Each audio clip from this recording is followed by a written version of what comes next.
Good morning. I'm Debbie Davis, and I am the CEO and founder of Gals Prepared to Succeed, and the proud facilitator of the Glendale One chapter. And I'm so excited to see all you guys here today. Everyone that's here today will get to participate in the interactive presentation, and then online the presentation will be available in about 2 weeks for all those that couldn't come today. So we're trying to reach out to all of our members for this presentation. This is the second to the last presentation of this year, and we have had so much fun with all the classes that we've had and so much great feedback from the ones we've had. So today I'd like to introduce Anne Marie Davis. She is the principal of True Blue Marketing and Creative LLC. And you'll know why when she starts giving her presentation, just what that means. She launched her business in October of 2008, and she is very dedicated to ensuring the effective execution of client branding. Branding is very important, and loyalty marketing is very important too, as she will explain. Her background is client services director at 80/20 Marketing. She managed client service-related activities as well as all vendor relations, and she has gone from there with creative development and so on. Before that, lost my place. Essential Brands owner, Vita Bath and Claire Burke brands. Okay. And she was in retail product branding and distribution, so you can see by this that she's very experienced. She launched a specialty advertising firm and had distinguished career in printing and graphics management, so experience is there's a lot of experience packed into this little body. But she feels like she doesn't do just business. Compassion and understanding, and really listen to her clients and what they need. She graduated cum laude from Grand Canyon University, so that makes her an Arizona native, and with a Bachelor in Fine Art. During her college career, Anne Marie had both academic and art scholarships, member of the National Honor Society, and she is a foster parent currently going through an adoption process for Charity Chicks and Hands on Greater Phoenix are her charity. So let's welcome, please, Anne Marie Davis. Thank you, Debbie. Thank you, Pam, so much. Thank you, Tony, for referring me to the group. We're going to go through a presentation today to basically it mainly talks about branding. I know that some of you are independent representatives for companies, or you have your own company. Either way, branding is essential for you to be consistent and professional throughout. All of your branding is really critical. If you have any questions, feel free to raise your hand, give a shout out. We'll stop and answer those questions. Or tomorrow, email me or give me a call, and we'll talk through any questions that you might have. Like Debbie mentioned, we're really passionate about what we do. There's a lot of agencies in town, and we are a very boutique style type of agency where we work with a lot of different vendors. They're experts at what they do, which makes it really great for me because as the owner and project manager on everything, I'm only going to collect those professionals who are going to execute and do the work that you need. Tony's one of my vendors and friend now, so we'll get started. Like she said, my name is Anne Marie Davis. Roy Ball is what you will see. Roy Ball is going to be gradually shifted off. And we're here today because we'd love to be your partners in marketing and brand building. We are an authentic marketing agency. Usually you don't see those words together, but that really is what we do. We cover all buckets of marketing, from your strategy, your creative, PR communications, and promotional products. And we truly believe that you need to know and love your company's personality, goals, your purpose, and your values. It's your core. It's what you have to start with, and everything will roll down from there. We do have a tried and true process that we truly believe in. We call it Think, Create, Communicate. Thinking being your strategy, create being your creative, communicate being your PR and communications, and now social media. So thinking. Thinking to us is strategy. So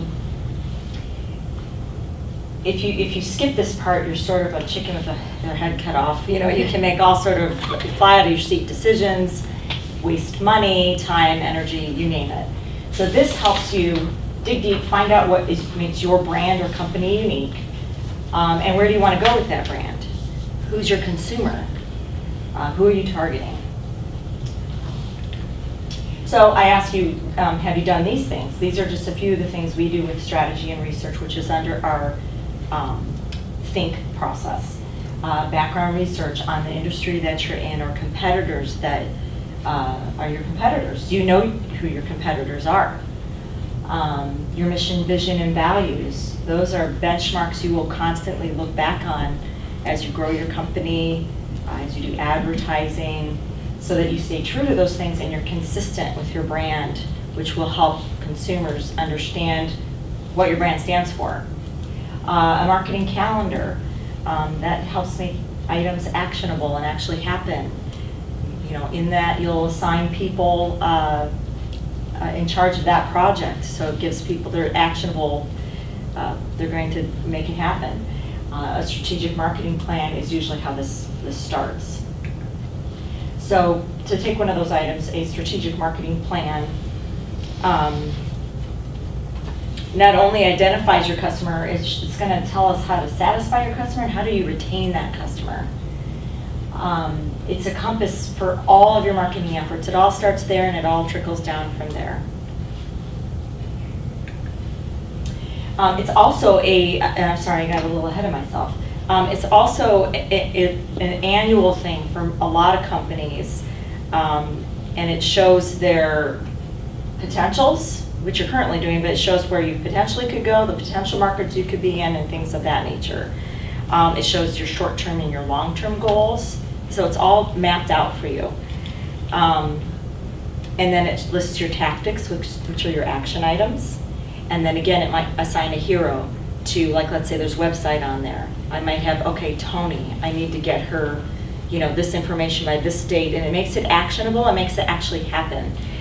We do have a lot of clients, not a lot, but we're the fire under them to make it happen, because they'll do the marketing plan and think they only need us for the marketing plan, and then it stays on paper and it's all great, but then they don't have, you know, the fire under them to say, okay, this is an actionable item, what's the date on that, who's in charge of that, things like that to make it actually happen. So you want to just not leave it on paper, you want to get it to happen. So I've got a case study throughout the presentation that you'll see. I thought it would be helpful to show you a client of ours that we took into all the steps that we're going to cover today. So thinking is what we just covered, which is strategy. And Chance Family Automotive is a client of ours. We met him when he was a full-time mechanic, but he was doing a lot of home work out of his home garage, and a lot of cars, like, they lined the streets. He was getting in trouble in his neighborhood because he was like, well, gee, maybe I should do this for myself. So he is now at a storefront, and he's about to open a second shop. So he's doing really, really well. You know, family man, and just a great team of people, actually. So we started with him, we started a discovery forum, which is how we start with all of our clients. And that gives us that background, you know, who are you? Do you have your logo done? Do you have your brand standards done? Have you done PR and communications? Do you have a website? Do you need a website? Do you ask common questions to help us get you started, to know maybe you've tried a lot of these things, and you guys are business owners, so I know you know a lot of these things and you've done some of them, but maybe you haven't done all of them.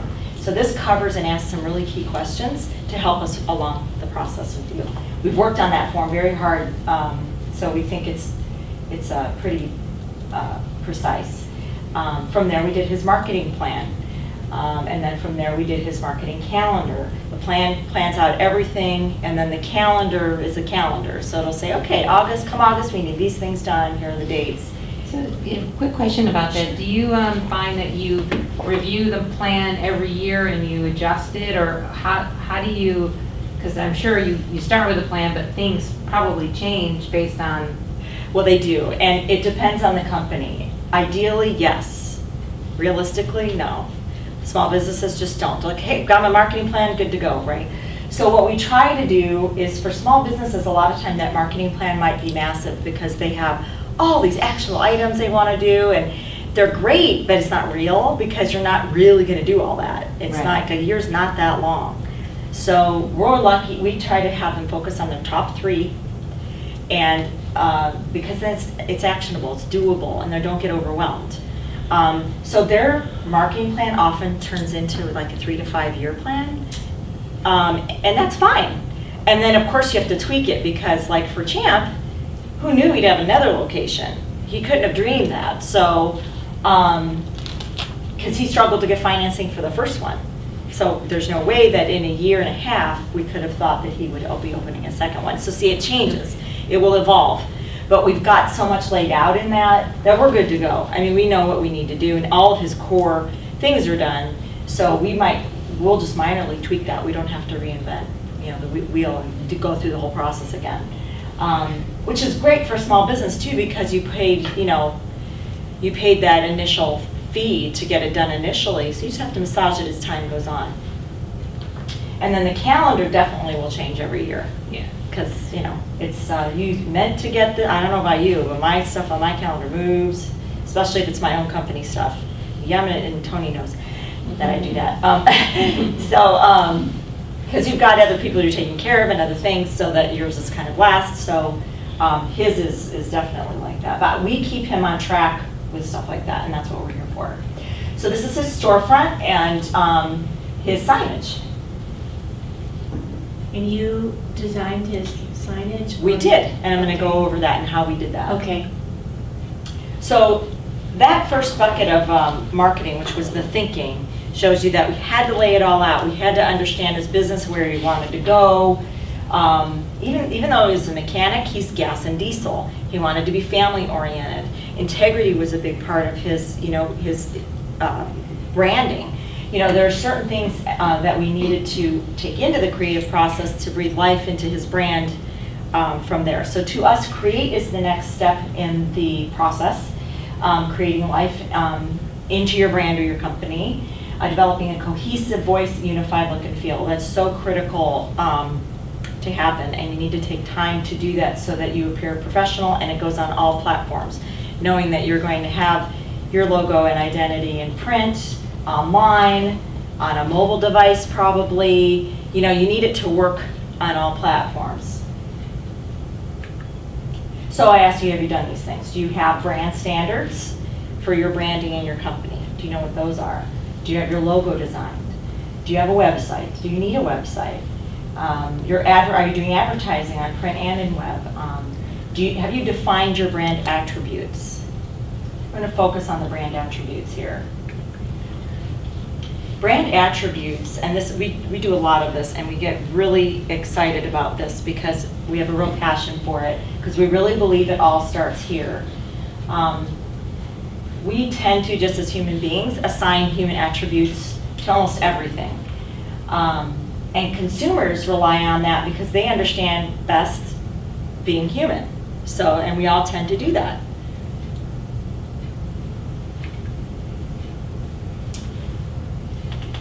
And so let me define what that is. So brand attributes are really adjectives of human characteristics that you give to a company or a brand. And again, this is making it relatable to a consumer.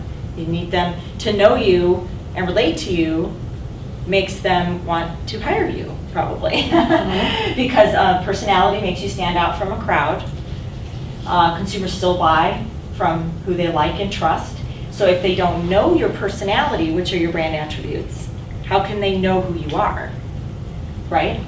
How can they relate to you? And it's still human emotion. Human emotion is at the heart of your buying decisions still. It really always is. So these are examples of, I know, made you look, right? That's what some of the slides are, made you look. So when I say to you, and we've been trained because these are brands that exist, when I say Marlboro to you, you know it's masculine, automatically. When I say Virginia Slims, you know it's feminine. IBM you assume is older, Apple is perceived as younger, and even maybe innovative, right? So we were trained by the brand attributes for those brands to know just by one word, right when we hear it and see it, we know what it means and stands for. I wanted to use Dove as an example, but they're an example of a great company that's done a really difficult thing, which is they've crossed over to the sexes, which is really amazing, and they've done a really beautiful job of it. So I couldn't use that, because like for Dove, you might think woman, but yeah, lately, they're doing a really great job branding to males and with their male product line. So, so now hopefully you understand what a brand attributes are. So defining your brand's personality inside and out is educating your customer what kind of consumer experience they're going to have with your brand. So it defines your visual style, your tone of your communications, so your voice and your copy, all the way down to how your staff is dressed, really, if you're consistent, which is what you need to be.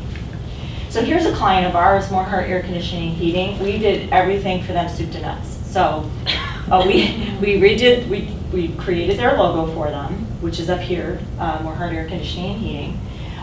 We've done apparel for them, that's a t-shirt of theirs, but we also have their polos, all their work shirts, their ads, and their vehicle.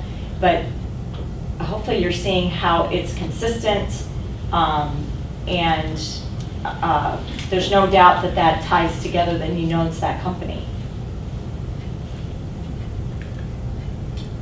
So I've provided you think pads, and so we're going to do a little exercise, and I thought it would be fun for you to name for yourself your own company or your brand, which I'm using that interchangeably because I realize some of you are independent sales reps and whatnot. So you're going to list your top 10 adjectives that define your company or your brand. Now I realize adjectives are pretty general words, but this is to help you really think past the common ones, such as, you know, warm, friendly, or personal. Everybody thinks they are, probably. So really try to be specific if you can, such as if you're traditional, you're probably not trendy, right? So just try to be really specific, and I realize probably half of yours are going to be common words or more, because they're adjectives. So I'll give you 2 minutes, write down what you can with your company in mind, and then we're going to chat a little bit about them. So you can go.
share theirs with us. Go ahead. Anyone? I will. I also do marketing. Oh, nice. Leslie Dixon with the Velocity Group, and what I do is network marketing, Oh, okay. just an aspect of what you're covering here. So I try to come up with some different words. So I'm a relationship builder. I like to introduce people together that can help. So that was kind of that personable Right. part. I'm an information disseminator, so helpful, again, includer I put down. Especially if we're in a group setting and I see someone who's standing off to the side or who isn't, very interactive with other people in the group, always bring them in, introduce them to other people. I'm committed to what I do. I'm going to do what I say and, say what I do.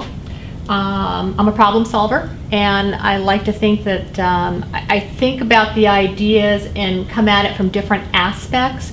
And instead of just coming up with one solution, I try to come up with 4 or 5, and then we can talk about what's going to work best for the client situation. And then with all of that, I'm a chameleon.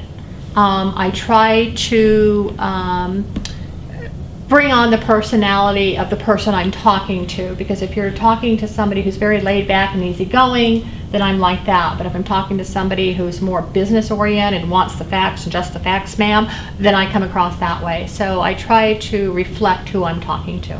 Nice, very good. I think that's awesome. So, Nice. thank you. Good job. Anybody else?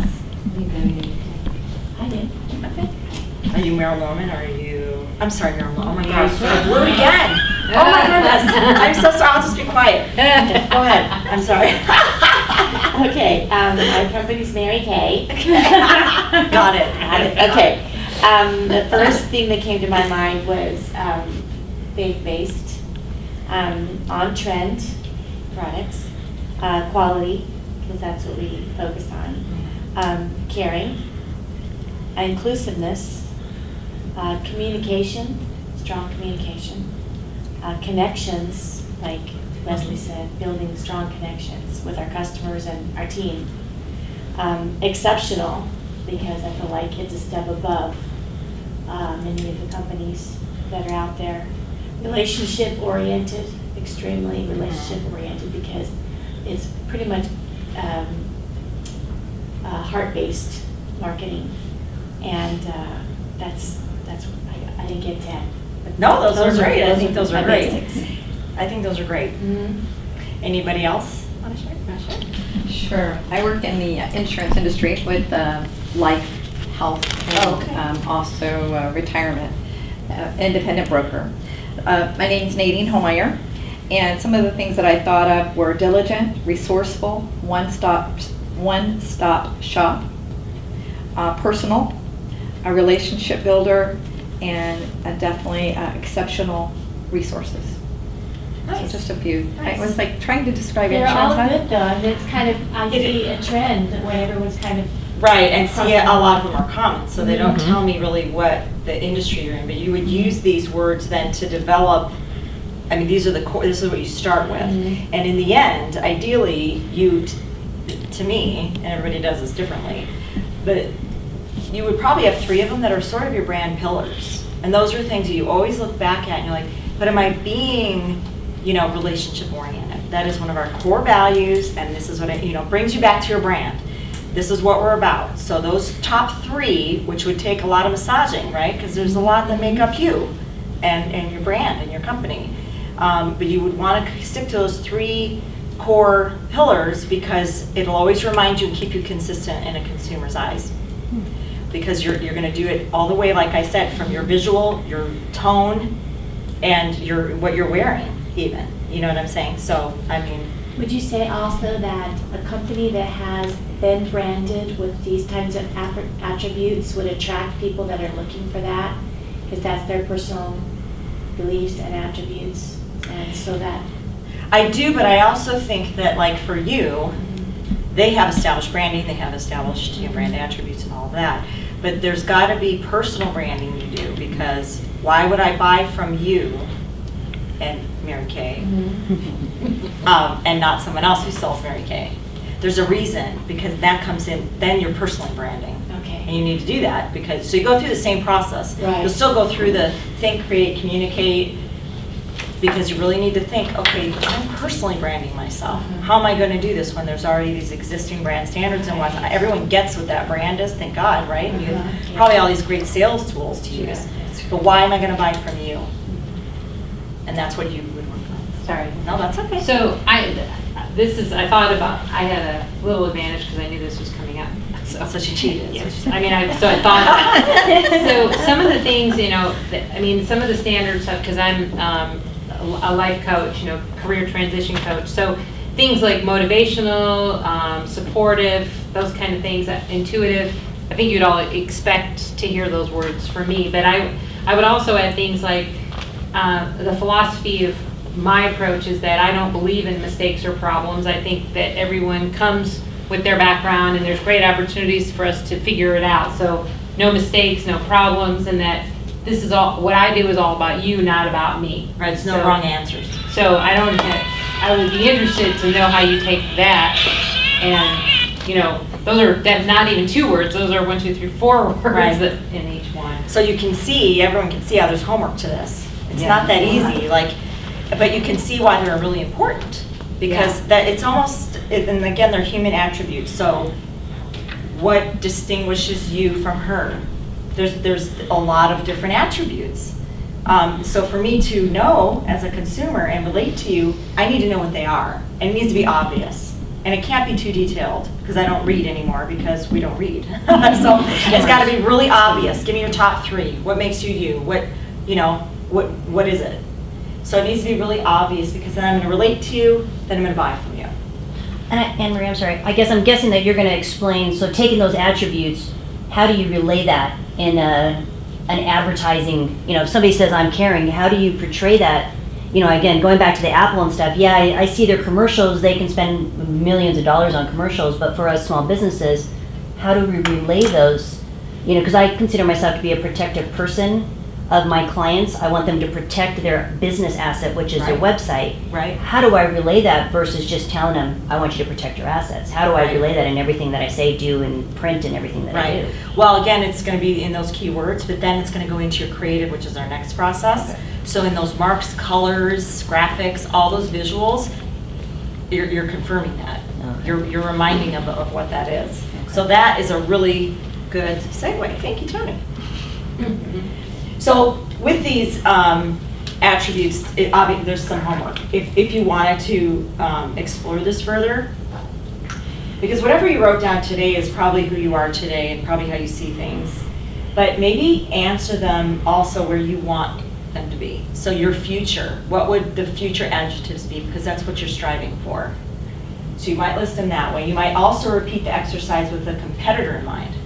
So you might put down that competitor and you might be able to list their adjectives and see how they vary from yours. Because you understanding your competitors and how you differ from them is critical. You also might think, oh, I totally know my brand's personality. My team does too. Ask one of your customers and see if what they would write down. Now, granted, you're not going to say, hey, sit down and list 10 adjectives for me. But if it's a good customer and you were trying to work through this, you might really be surprised of some words they chose.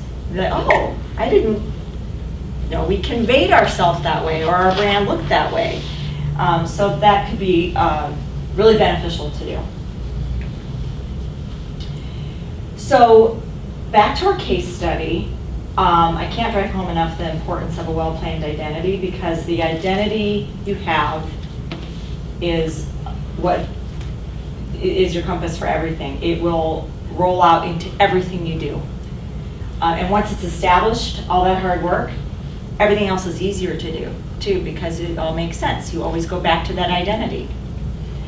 So for Champ, Josh Champion's his name, he needed a brand identity that showcased his family-based company, his traditional values, and conveyed his industry. So working closely with him, we created a brand image that gave him a retro feeling with a symbol of his industry and his name recognition.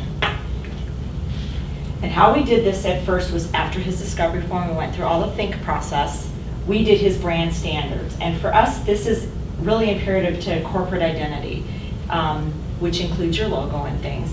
But this brand standards manual is something he can always look back at, know his exact colors, how does he use his branding, What font do we use to go with the branding?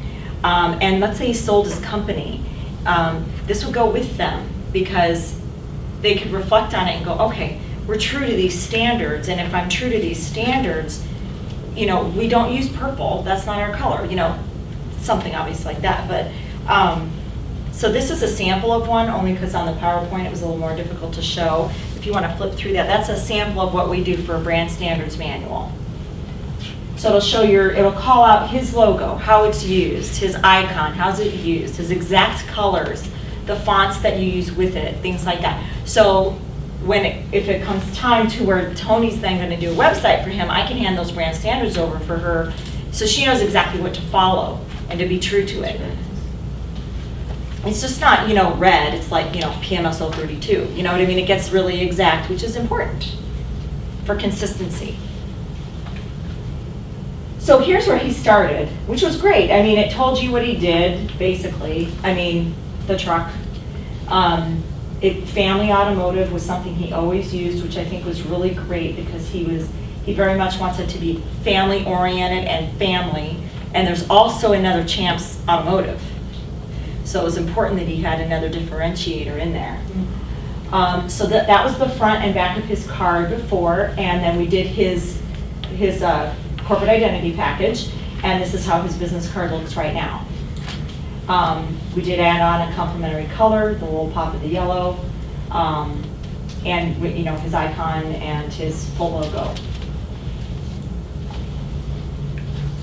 And here's his full logo, so you can see it very much transitioned to just from a font to, this is his identity. That icon is all over the place now. It's on the back of all his team shirts, it's on all their company vehicles, it's on their windows, he loves it. And it was inspired from a gear, because he's a mechanic, but he wanted a retro feel because he wants very traditional values. He's very worried about the integrity and workmanship that his shop offers, and we felt you can feel the retroness to it. And that's just even in the lines. Colors, red and black, were always his colors, so we didn't really deviate from that. But here's a variation of the icon, which are on t-shirts and that grunge look, because he is a mechanic and he wanted that. So you can see that it really took him up a notch from what he was using before. And he loves it, and that's what's important. Your logo and your branding, we always say when we proof things with our clients, and they're like, oh, okay, I'm like, do you love it? Because if you don't love it, you're not going to use it. And if you don't use it, then this whole thing's pointless. So you need to love it and own it, and he loved it and owned it. So, and it's everywhere, so I know he loves it. So here's an example of just something we did for another client. They're black tie events. They're a bar caterer. So for years she had this black tie events, the champagne glass bow tie. It tells you bar catering, right? Black tie event. Big challenges when it comes to printing and things because of the yellows. So she wanted to save money, and she went to a bulk printer, let's say, and she ran it 4-color real quick. Green undertones in that yellow, and it wasn't attractive for anything catering. The bubbles didn't convey from the champagne because it's too small of a detail. There were all sorts of issues with it. Plus black tie, we thought, wow, that should be more upscale looking. So we took her from this to the black tie events on the top. It's clean, it will go over all platforms, right? And it'll convey. This company is a really old company, almost 50 years old, out of El Paso. And we did their rebranding, and we were, at first I didn't want to deviate too much, like with a company that's older and they have a lot of brand equity and they're really known. You don't want to change, you want to change it, give it a facelift, obviously, for obvious reasons. But you may want to leave the company colors or some of the attributes of that so that it reflects back to that original logo, because there's brand equity to it. You don't want to totally change it. Well, he totally changed it. Everything we gave him that maybe had some of the yellow in it and had the stars, you can't maybe tell, but in the banner there's some stars and things. So we tried to incorporate those, and back and forth he's like, no, I really want a clean contemporary look. I'm done with that. So we gave the client what he wanted. So they use that. So again, this full logo has that nice icon. That's on shirts and vehicles and everything. So they're loving it. So, and which is what we strive for. So our next, so that was our, oh, I thought I had where is my, I'm sorry. I thought I had one more slide in there. I don't. So our next step would be communicate. So you've done your thinking, you've got your strategy, you've got it all laid out, you did your creative, you know your identity. Now you need to push it out to the right people, right audiences at the right time. And that's critical. Timing is critical with stuff like that. So I ask you these things. Have you done public relations for your company? Public relations being, you know, do you have a press release or a media release that you pushed out? A who, what, where, when type of thing. Have you done media relations, which would be your local newspaper or a news channel? Events. Social media, which is really trendy right now. So focus on social media. This is huge right now just because it's the trend.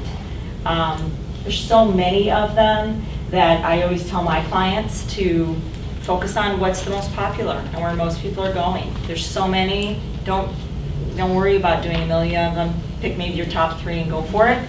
For me, Facebook's a no-brainer because that's just the most common used. So I focus on that here. And some of these statistics will show you that, you know, people that are older, but 45 to 54, are using social media. It's not just their kids or, you know, the kids and their people in their 30s or whatnot. Most people have that now, and it's increasing and increasing. It's being shown that it now has an impact on their purchasing behavior. It's gone up quite a bit just from the past few years ago. And now almost half of them use it on their mobile device. So you having a mobile website is really imperative that it converts to, your website converts to your mobile device, which a lot of, and Tony can tell you, a lot of the new WordPress templates and whatnot, they're made to where you, what's the word, Tony? They're compatible, like it automatically can. So it's really, really important. And moving forward will be even more important. So for Champ, going back to our case study, for him, he's local. He wanted to really emphasize, he's big on military stuff, big on schools. He has 2 little kids. He wants to be family oriented, again, going back to all his branding. So the PR we did for him was very local. We do media relations for him with news channels and local papers. We do social media, and we help him with events. So he branded his trucks. We make sure, okay, so this event, what trucks going out there, you know, what giveaways do you have, things like that. We make sure he's getting all the photo ops. The one with the kids, that's from his child's school, but that was actually on the news. You know, his vehicle was there, so his branding was in the back. It was perfect. So there's a lot you can do just being local. And charity. He does a lot of things for charity. Got a great testimonial from them as well, which I always recommend you get from all of your clients. And it was really great because, you know, he says we helped them grow and we were a valuable asset from day one, which was just really appreciated. So overall, we believe that creativity can solve almost any problem, and it's in every process that you do for your company, really. Creative thinking, creative visually, and then your creative communications and the tone and the voice of your brand. So I wanted to leave you today with some takeaways, which I hope I printed for myself. And that was one of the things that I did not bring.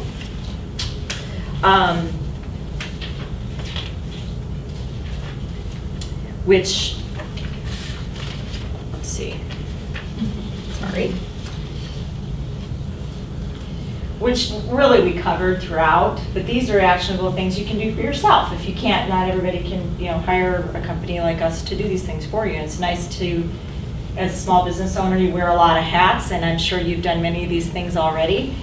But we're here to help you fill in any gaps that if you don't have them. So some of your do-it-yourself marketing ideas would be know and target, which we talked about in the strategy, knowing your customer,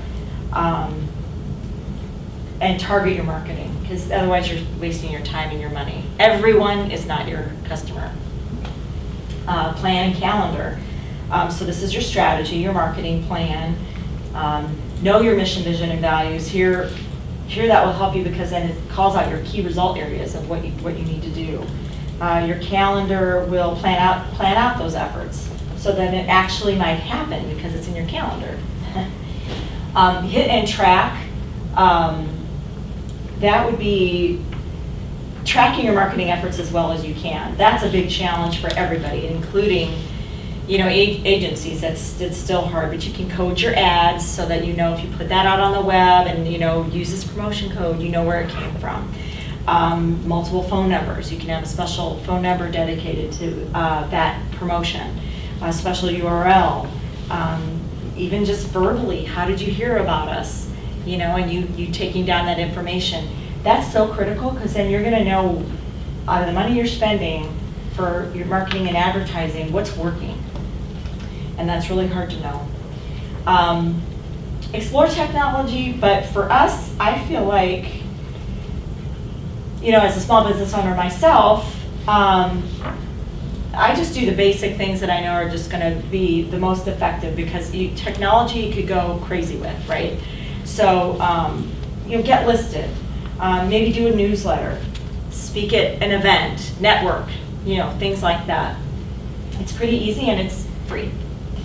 So networking, face-to-face time, you just can't beat that human element like we covered before. You're going to buy or call the person you like and trust. So you can do that a lot of times. I've got a great client, they're in New York. I've never met her face-to-face and we're awesome.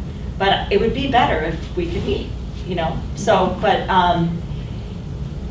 so that's sort of rare, but, so networking and getting in front of people, you just can't beat it. Especially in a digital world, right? Because everything, yeah. And seek referrals and testimonials for obvious reasons, right? Because your happy clients are your best salespeople. So other people are talking about you and saying great things. They're selling for you basically. And I'm really blessed that we've been in business almost 7 years and we really haven't advertised because we started with a nice client base and we just made sure to give it our all every time. We're really passionate about what we do and they liked us enough to tell other businesses and here we are. We're getting to do what we love and it's great. So seek those because it's worth it for sure. I have them post it too. You collecting a testimonial, I did this wrong for a long time. People would send me a testimonial and I have it on my website, but it didn't go through the process of being on the web, which it needs to. So they need to post it for you. Send them the link even and say, thank you for the testimonial, can you post it here for me? Because otherwise it's not as credible because I really could have wrote it and put it on my website, right? So. Where do you want them to post it? On your Facebook, on your Google+, wherever you're listed. So you need to be listed, you need to have that set up, send them the link and say, talk about me. You have something good, only if it's good. If it's bad, call management. So loyalty programs, those are easy to do and they can be really inexpensive. Hopefully you guys collect all the email addresses to your clients. Maybe you announce a special new product that you have and they get to know first because they're special, right? You're showing that they're special because they're loyal. Maybe you give them a special incentive because they're, special. You remind them that you really appreciate their loyalty. You can even do punch cards if you wanted to. You did 5, you get the 6th one free, or I give you the next. You referred someone, I'll give you $50 off your website or whatnot. Things like that. So that's a form of loyalty programs that you don't have to have these big dollar. Our client Moorheart, you refer someone, they give you $5 Starbucks card. Some people wouldn't, but really, they love it. They absolutely love it, and it's $5. So, co-op advertising. This would be something that would be joint promotions, and, you cross-promote with a person who complements your service, like maybe Tony and I could do some co-op advertising. Let's say we wanted to do a direct mailer and we wanted to cover branding and website, because they make sense, they go together. Use that relationship, and then you can also split the marketing costs and the advertising and printing costs too. So look at that. Hire help, a part-time employee, a freelancer, an intern's great. Your children. My foster daughter's 1.5, but I got plans for her. So that can always help you too. I've got a part-time employee that helps me do all those things that I don't have time for. She enters my receipts, she makes job tickets, oh my gosh, that stuff weighs you down, from doing what you are supposed to be doing. So it's worth it. Media introductions. You'd be surprised at the free publicity you can get from like a news desk.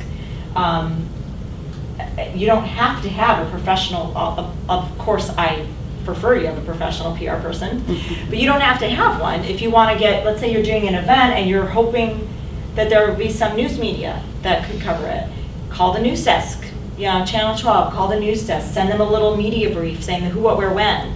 You'd be surprised how they want those fillers, and they may show up.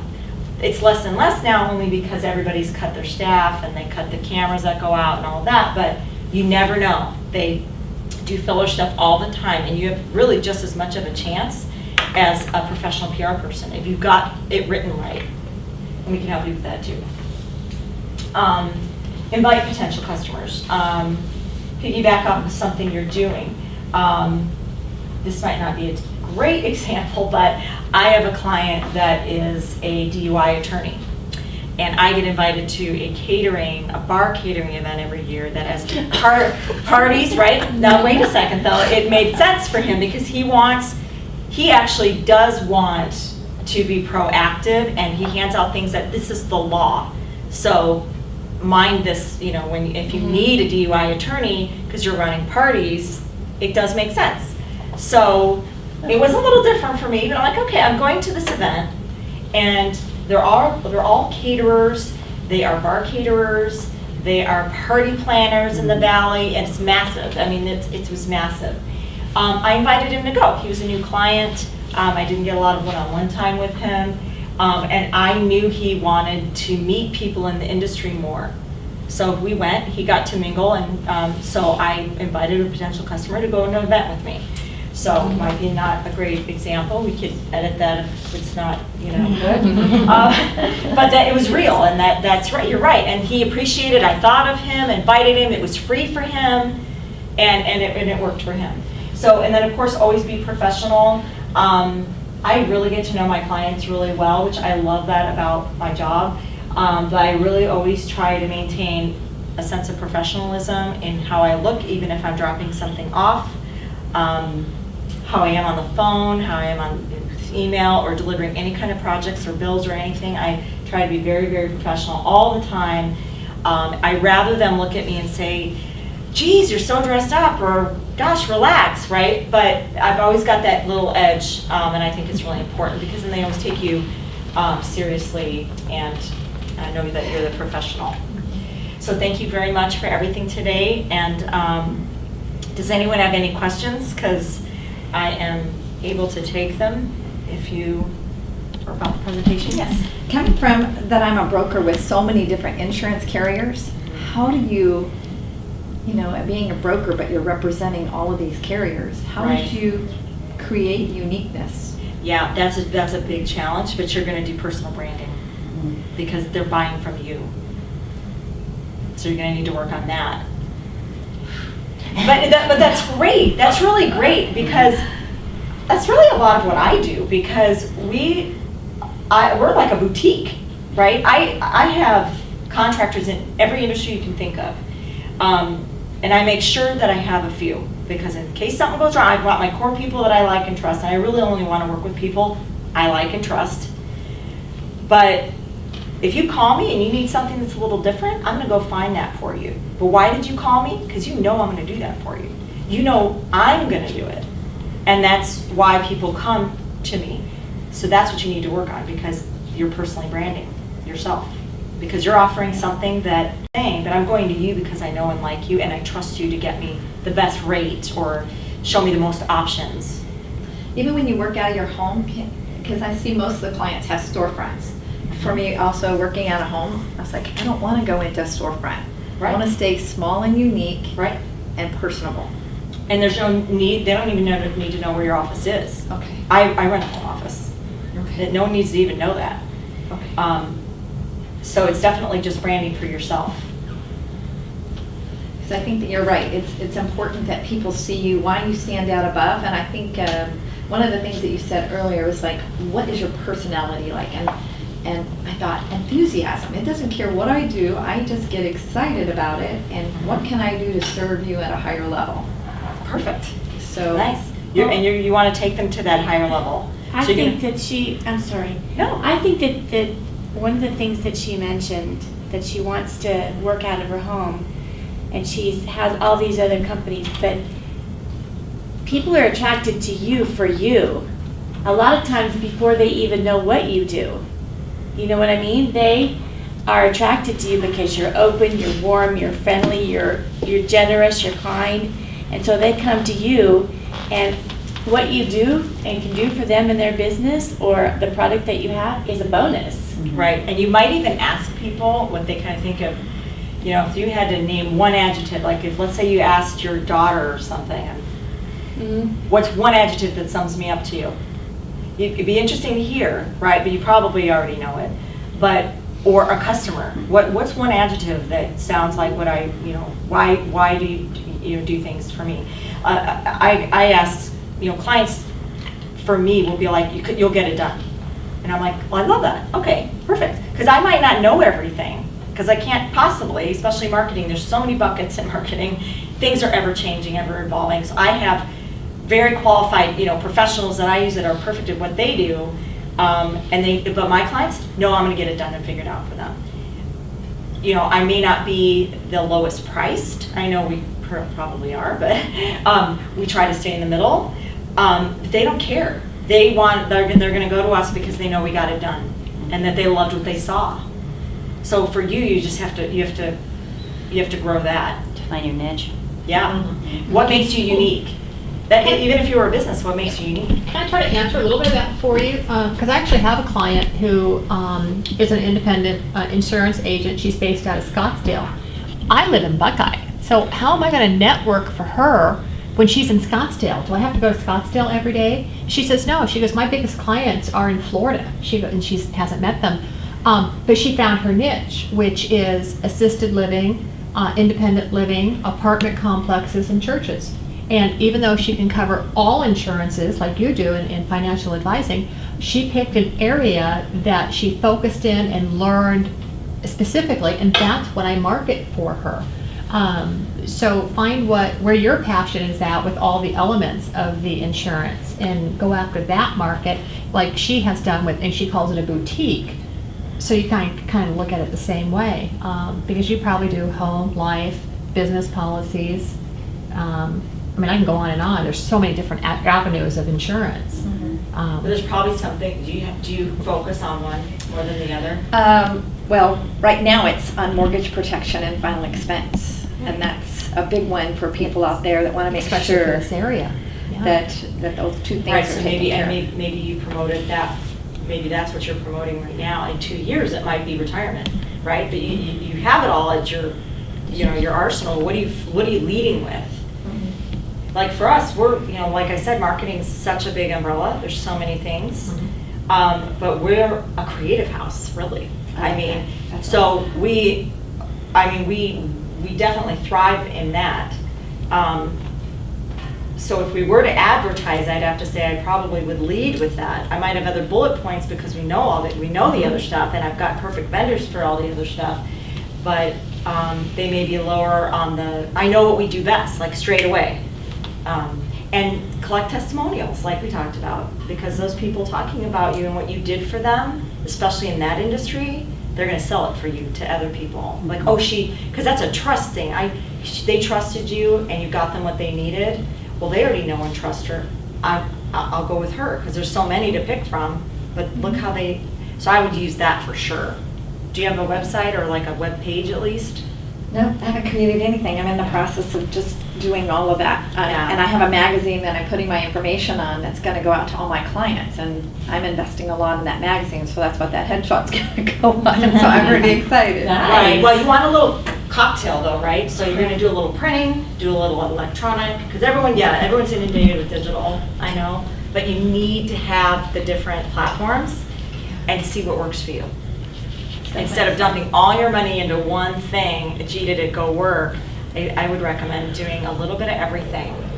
And then see, in 3 months, look back and go, okay, what worked? Because I tracked what I did, my efforts, I'm tracking it, and wow, when I actually sent out an e-blast, that got me more attention than the print that I spent thousands of dollars on, right? So you'd be surprised what might work for you. And what works for you right now might not work next year. It may change. Transition. Yeah. Okay, thank you so But much. oh, you're welcome. I would definitely, though, have a variety of avenues, for sure. Don't put all your eggs in one basket. I would. A lot of us that do our own marketing based on feedback from like our coworkers or our upline or whatever, what would you suggest is the time limit for, say, for example, what you were telling me, Dean, about how long do you give that before you make the determination that it is worth it's a return on your investment? You have to give it a little bit of time, and I think it depends what it is, is a little bit different time, but no less than 3 months, I would say. And let's say you do a mailing. If you do a direct mailing to one list, mail it to them 3 times. Hit them, hit them, hit them. Then look, okay, how did this work? You do one mailing, and I can't even tell you how many times I hear that. Well, I mailed to them, and nothing didn't work. happened. Really? Yeah. Well, where'd you get the list? Probably wasn't even targeted to their customer, is my guess. They did it by zip code, let's say. Really? Because you fix diesel trucks only, let's say. How many people own diesels in that neighborhood? Why would you pick it by zip code? Like, they aren't doing the thinking process, right, in order to do the creative and then do the execution. So we do a lot of direct mailing. So we definitely recommend the 3. Because people also will save things. Like, let's say you're an air conditioning and heating company, especially a woman consumer. She's making most of the household decisions, believe it or not. I mean, that's just how it goes. Actually, I think we make all the buying decisions in the end, but that's a different presentation. There's a great book called Why She Buys, and it is true, because we have a lot of influence over everything. So anyway, you might save that postcard because the deal's till December 31st or something like that. So as that business won't, okay, TikTok, I didn't get the feedback I thought I would get. But that consumer's holding on to it because that promotion ends. So in that case, I would wait till that promotion ends. And then you look back and go, okay, these worked or they didn't work. So it just depends on what it is. But you've got to hit them a few times and at different platforms. Because you may think, I know my consumer and they are 60 years old, they don't go online, whatever. Well, you might be wrong. You might be surprised. Yeah. I've got a client, it's not Champ, it's a different shop, but they're diesels only. And we do their customer satisfaction calls because they also want to be very traditional and grassroots kind of marketing, which I love, by the way, because there's nothing that replaces it. So we actually do follow-up phone calls. If you've been to the shop once, we do a call. How is your service? We take a short survey. Things like that. We offer, do you want to receive our newsletter? I am shocked at how many of them say, oh, I don't use email. What? Like, I'm shocked. But so therefore, their advertising is different than any of my other clients. We still advertise for them in the Yellow Pages, the book, the print book, because they've got a demographic of good old boys that are like, I do not email anything. So they use the Yellow Pages. Isn't that weird? But who knew? We know because we are on the phone with them. Yeah. And we can track that for them. And I was shocked. I would have told them, don't invest in the Yellow Pages. Maybe go Dex Online and you're good. So we do. And sure enough, when we do follow-up calls, we'll say, how did you hear about us? Yellow Pages, online or in print? In print. Seriously. Okay. That's great to know, but now we know it works for them. So I would have assumed, because these are younger men too, some of them are younger, but that's just that demographic. I have another question. Sure. You I don't even know if I mentioned- answered your first one. You but I did, think- you Okay. did. You mentioned mostly what you've mentioned so far is teaching marketing or marketing for small business, but do you ever, what other things do you market for besides You small name it. business? Most of them are small businesses, but my client that's out of New York is a large Vision franchise. We do their direct mailing. We do some of their promotional products. They have a marketing department. We're great at adding on to marketing departments. In fact, a lot of our clients have marketing departments, but we are a supplement to that. So we help them with the efforts that they're not They're fulfilling. missing. Right, so we have another client in Orange County, and they're a very big home furnishing company in the way of window treatments. And we do their PR and communications, but they have a PR department. But we do the overall umbrella, the big stuff, and then we hand it over for them, and then they tweak what we wrote for all their franchise news, for all their blogging, for all their everything. So we just do the big, so it's all different. That's what's so fun about my job. So I'm like, and then I leave, and then I go to my diesel mechanic, and then I go home and talk to my naturopathic doctor. So, but that's what's great about marketing, but all the core things, they're the same for everybody. Okay. Can I ask, how large is your company? Is it just you, and then you do a lot of outsourcing, or do you have 4 or 5? I think you said you had a part-time person, but, Yes, I have one employee, okay. who I would call an employee, because she's an employee. The rest are contractors. Okay. It's a great business model for me. A lot of those contractors, once I've weeded through, I have a core group that I like and know and trust, again, and that's who I work with. Okay, I think that's the same concept we have with Velocity, because I met with Tony last week and was letting her know, because we do the marketing, network marketing, but we don't do print, we don't do Right. websites, and so we We buy also a lot of are print and you building, need it. yeah, we are building our core, resources for that. Right, and what's awesome about that is I worked for a print broker for many years, so talk about insanity. It was just a crazy business, but now I know printing. So if you need anything printed. But if for some reason something happens with a vendor, which this has happened to me a few times, I've got in my arsenal, I can go into another, I'm not gonna miss a beat. And what I'm finding for this business model is that the people I'm involved with, they want it 100%, because they know that you may not use them again. Mhm. So they're way more invested than an employee, if you ask me, because if like I said, if their services aren't good, or if there's some miscommunication, or something goes wrong, you're probably on to the next. Mhm. Where an employee, oh my goodness, then you gotta go through, and I don't have time to do that. So, so it definitely works for me. Okay, perfect. And that's my history in the Valley. I mean, I worked for a print broker, met so many people in the industry. I didn't intend to work for myself. They closed the doors where I worked.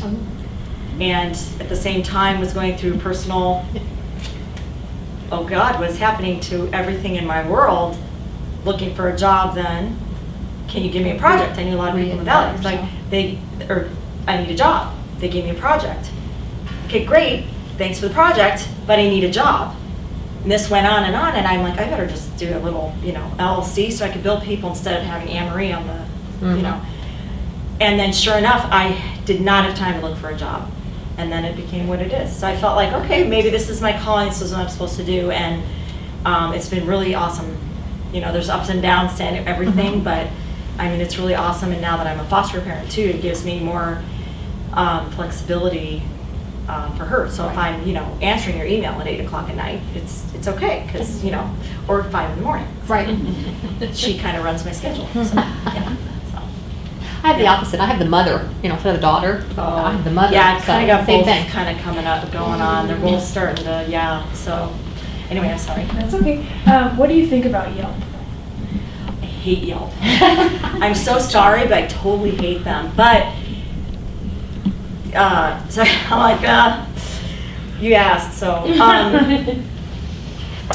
I understand how they roll, but they also, lately, if you don't advertise with them and pay into it, That's what I've they heard. aren't posting That's what good I've ones. heard. So I've literally gone in on the back end and can see all the good posts that aren't posted for my client, and like a bad review is up.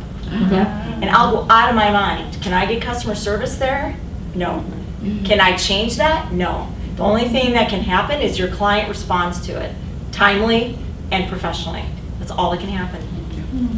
I hate it. That's with any I've type heard that of too. service though. Facebook, I mean, they're getting Yeah. back into advertising big time, Yeah. you know, so I think you just gotta be diligent and. Yeah. Well, and that's the whole thing. You've got to check anything that you have social media, anything out All the there. You time. have got to check it at least once, twice a week. Yeah. And then that way, like with Yelp, I know they were kind of coming after our business to advertise, and I said, no, not at this time. All of a sudden, the negative review, boom, right at the top, Right, right it's after I really said horrible. no. But we, you know, and that's my job, is I went back in and addressed it, answered it, kept it simple. So everyone, if they come there, we get about 4 to 6 views a week on Yelp with our listing. But the same thing, that person was upset, they put the same thing on Google Plus, and I said this exact same thing, but it hasn't, so, you know, it hasn't hurt our practice, but it's out there. And, you know, and that's the thing, all you can do is just keep it simple and smart, and just answer it and say, just call us. And timely. Yep, and, you know, and Yeah. just answer And there's that way. software too that you can get to where it sends you an email if you get a posting. So you can, Is it a free software or is it paid? it's paid, I'm sure. Okay. One of my SEO guys uses it, and I love it because we know the reviews before the client ever does. And I don't have time to go through, and my employee does not have time to go through all of their sites or social media to see if there's new postings. We do it once a week. Mhm. We do it once a week. But if they're under that software, then it is an email to us. It flags Right. us. There was something said about you, and this is what was said. So the minute we know, we can answer it, and So then they can respond. they can respond because of the bad ones. But yeah, Yelp is the least, I wish, you know, and you have to be a Yelper. So like I can't, and this sounds bad, but like I sent the link out then, initially when I didn't know how the whole Yelp thing worked. I sent the link out to some of our best customers for the one client that gets these bad Yelp reviews. Because they've got great ones on Google+, awesome Facebook one, and then Yelp, they're getting killed. So I sent those happy people, which are most of the time, here's our Yelp link. If you're, you've got something great to say, please go here, whatever. I found them on Yelp in the back, but they aren't Yelpers, so it didn't post it. Gotcha. So I'm like, great. Who knew? I didn't know that, so. You learn. Right, you learn, and things change like that all the time, so you really need a social media person to help you. And that software is really helpful too, because then we always know first, he always knows first, which I really like and appreciate, because I don't have time. Yeah, Mark does that for me, but email me, oh, great review, but I'm like, oh, thank you. Let me know this, Thank you so much, Anne Marie. Oh, you're welcome. Hopefully something was helpful. Not only was that fun, but I have, as you can see, you inspired tons of questions, and I think everybody's now thinking about the options that they might have now for marketing their business. I am as well, and all of the classes that we have on our GPS website that's what they're intended to do, to inspire thought process in yourself, so you can get little something to take away from this that's going to help you build your business, and ultimately that is our goal. So I want to thank every single one of you for coming today and participating, and it's just so much better when you have a group. And I want to thank Anne Marie I felt it was one of our most thorough and interesting presentations that we've had. So thank you so much.